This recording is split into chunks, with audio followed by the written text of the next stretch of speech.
आप देख रहे हैं आपका अपना यूट्यूब चैनल जजमेंट अड्डा। और इस वीडियो में मैं आपके लिए लेकर आया हूं विद्या संबल योजना के तहत राजकीय महाविद्यालयों या राजशेष महाविद्यालयों में कार्यरत असिस्टेंट प्रोफेसर कोर्ट केस से जुड़ी हुई लेटेस्ट अपडेट। अगर आप चैनल पर नए हैं तो चैनल को सब्सक्राइब जरूर कीजिएगा। चलिए वीडियो की शुरुआत करते हैं। तो ये आप देखिए, high court of judiciary for Rajasthan Jodhpur के द्वारा SB civil writ petition number 16215/2023, ठीक है। और इसमें जो पिटिशनर हैं, पिटिशनर यानी वादी या याचिकाकर्ता, ये हैं कुंदन कंवर चौहान, ठीक है। वर्सेज रिस्पोंडेंट हैं यानी प्रतिवादी हैं, उत्तरदाता हैं द स्टेट ऑफ राजस्थान, जिसके अंदर हायर एजुकेशन डिपार्टमेंट के कमिश्नर को जो है पार्टी बनाया गया है और हायर एजुकेशन सेक्रेटरी जो है उसको पार्टी बनाया गया है विशेष रूप से। तो इसमें जो याचिकाकर्ता हैं उनकी तरफ से जो वकील हैं वो हैं वर्षा बिस्सा। तो इस रिट पिटीशन पर सुनवाई करते हुए honourable mister justice Arun Moga के द्वारा ये जो है ऑर्डर जारी किया गया है 13 दिसंबर 2023 को, ठीक है। तो दोस्तों ये जो ऑर्डर है ये आपके सामने इंग्लिश के अंदर है, मैं इसको हिंदी के अंदर आपको बताता हूँ। देखिए इसमें माननीय हाई कोर्ट के द्वारा क्या कहा गया है कि संविदा कर्मचारियों के रोजगार को नियंत्रित करने वाले सेवा न्यायशास्त्र का ये स्थापित सिद्धांत है कि जब तक कर्मचारी के खिलाफ कोई शिकायत न हो या कर्मचारी की सेवाएं संतोषजनक नहीं पाई जाएं, तब तक आमतौर पर संविदा कर्मचारी के एक समूह को प्रतिस्थापित नहीं किया जाना चाहिए।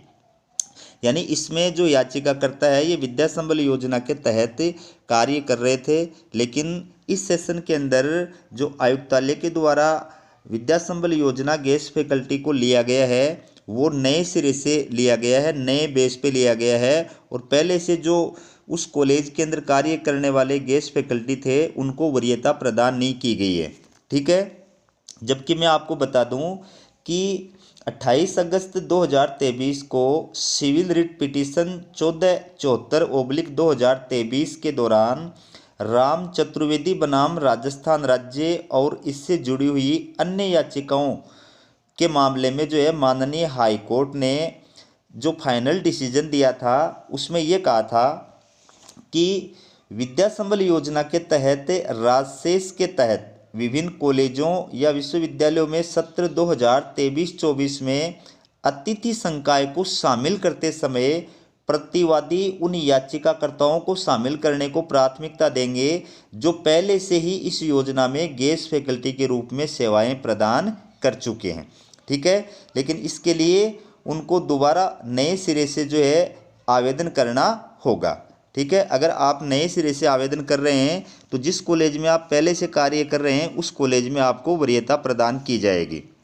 लेकिन आयुक्तालय ने इस सेशन के अंदर ये जो राम चतुर्वेदी के मामले में माननीय हाई कोर्ट ने डिसीजन दिया था, इस डिसीजन की अवहेलना की और नए सिरे से फ्रेश जो अभ्यर्थी थे उनको जो है ज्वाइनिंग प्रदान करने का कार्य किया, पहले से जो कार्य कर रहे थे उनके स्थान पे और नए जो गेस्ट फैकल्टी थे उनको लगाने का कार्य किया है। तो इसमें ये जो ऑर्डर है माननीय हाई कोर्ट जोधपुर के द्वारा दिया गया उसमें इसने साफ साफ ये कहा है कि संविदा कर्मचारियों को के रोजगार को नियंत्रित करने वाला जो सेवा न्यायशास्त्र का स्थापित सिद्धांत है वो ये कहता है कि अगर संविदा कर्मचारी के खिलाफ कोई शिकायत नहीं है या उसका कार्य जो है असंतोषजनक नहीं है, ठीक है, तो उस सिचुएशन में एक संविदा कर्मचारी को हटा करके उसके स्थान पर दूसरे संविदा कर्मचारी को नियुक्त नहीं किया जा सकता, ठीक है।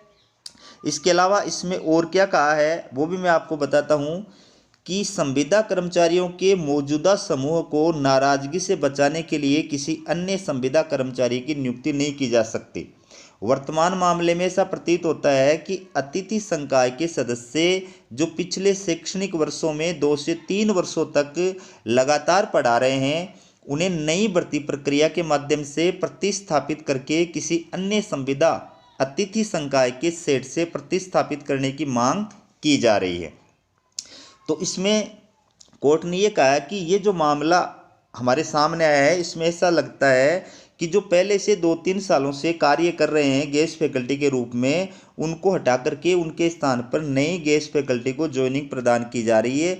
तो ये बिल्कुल न्यायशास्त्र के सिद्धांत के खिलाफ है। आप नियमित फैकल्टीज अगर आ जाती है, उस सिचुएशन में उस अतिथि फैकल्टी को हटा सकते हैं।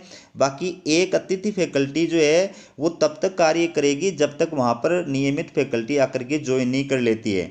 आप किसी दूसरी अतिथि फैकल्टी से पहले कार्य कर रही अतिथि फैकल्टी को प्रतिस्थापित नहीं कर सकते, उसके स्थान पर जो है नहीं लगा सकते। ठीक है।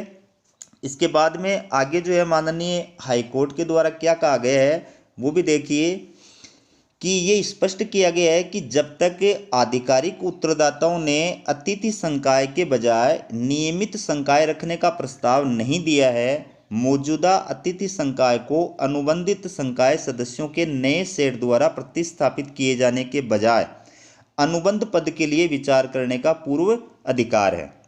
अभी जो मैंने आपको बात बताई है कि जब तक परमानेंट फैकल्टी उस रिक्त पोस्ट पर ज्वाइन नहीं कर लेती है, तब तक अगर उस रिक्त पोस्ट के ऊपर गेस्ट फैकल्टी कार्य कर रही है तो आप उसको हटा करके उसके स्थान पर दूसरी जो है गेस्ट फैकल्टी नियुक्त नहीं कर सकते।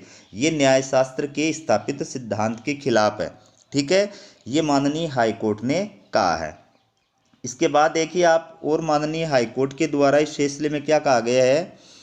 इसमें कहा गया है कि पर्याप्त अवसर देने के बावजूद किसी भी उत्तरदाता द्वारा उत्तर दाखिल नहीं किया गया है, अंतिम अवसर दिया गया है, ऐसा न करने पर 50,000 रुपये की लागत पर उस पर विचार किया जाएगा। यानी हाईकोर्ट के द्वारा संबंधित पक्षों को जो है नोटिस जारी किए गए थे जवाब देने के लिए, लेकिन उनको पर्याप्त अवसर दिए जाने के पश्चात भी जो संबंधित पक्ष हैं, उत्तरदाता जो है जिनको उत्तरदाता बनाया गया था विशेष रूप से जैसे हायर एजुकेशन कमिश्नर हैं, हायर एजुकेशन सेक्रेटरी हैं, तो इनके द्वारा जो है हाईकोर्ट के अंदर इस विषय में कोई जवाब दाखिल नहीं किया गया है। तो उसके ऊपर हाईकोर्ट ने ये कहा है कि ये अंतिम अवसर प्रदान किया जाता है अगली तारीख यानी 23 जनवरी 2024 तक, या तो संबंधित जो है उत्तरदाता वो हाईकोर्ट में आकर के और जवाब दाखिल करें, अन्यथा 50,000 रुपये का उन पर जुर्माना आरोपित किया जा सकता है। तो ये थी विद्या संबल योजना से रिलेटेड कोर्ट केस की लेटेस्ट अपडेट। इसी प्रकार की अपडेट पाने के लिए चैनल को सब्सक्राइब जरूर कीजिएगा। हमारा वीडियो देखने के लिए आप सभी का बहुत बहुत धन्यवाद।